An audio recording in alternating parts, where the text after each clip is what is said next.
Reacher Season 3 as Polly casting makes one Season 2 problem even worse. Reacher Season 3 has cast the perfect actor for Polly, but it potentially makes a Season 2 problem even worse.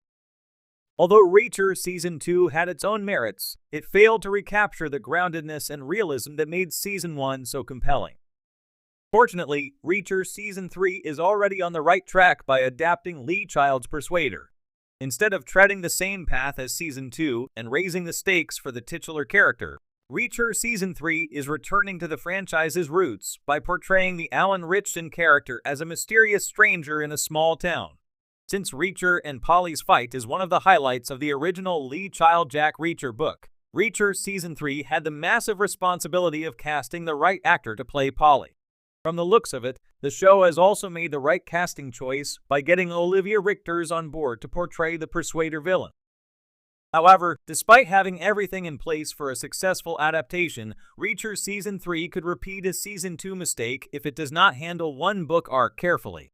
Reacher and Polly's Season 3 showdown could strain the show's suspension of disbelief. Jack, Reacher, and Polly's showdown is one of the white-knuckling moments in Lee Child's Persuader because the two giants go head-to-head before Reacher finally takes Polly down. However, like many action scenes from the franchise, this one too seems a little over the top in the book. The reason being that Jack Reacher lifts Polly off the ground during the fight, even though Polly is supposed to be 7 feet tall and way more muscular than Reacher. As ridiculous as this fight scene may seem, though, the Lee Child book leaves a lot to a reader's imagination, making it somewhat believable. In Reacher Season 3, however, since the size difference between Polly and Reacher is seemingly even greater than in the book, the action scene where Reacher lifts Polly would seem too implausible.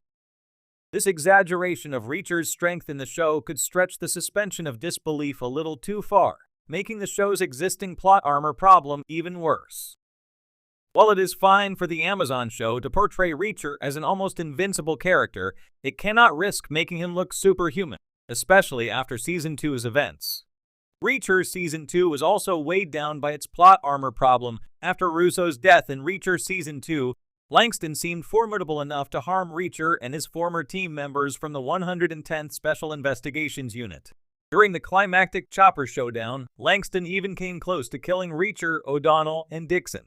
However, the only reason Reacher eventually gained the upper hand in the fight was that the show gave him and his former military friends a whole lot of plot armor. This significantly weighed down Reacher Season 2's ending because it made Langston and his men seem less credible and dangerous as adversaries. Reacher Season 2's second villain, Am, was also being set up as an intimidating and strategic enemy throughout the season's runtime. However, when it came down to facing Reacher and his team members, Am suddenly had no backup plans or tricks up his sleeves.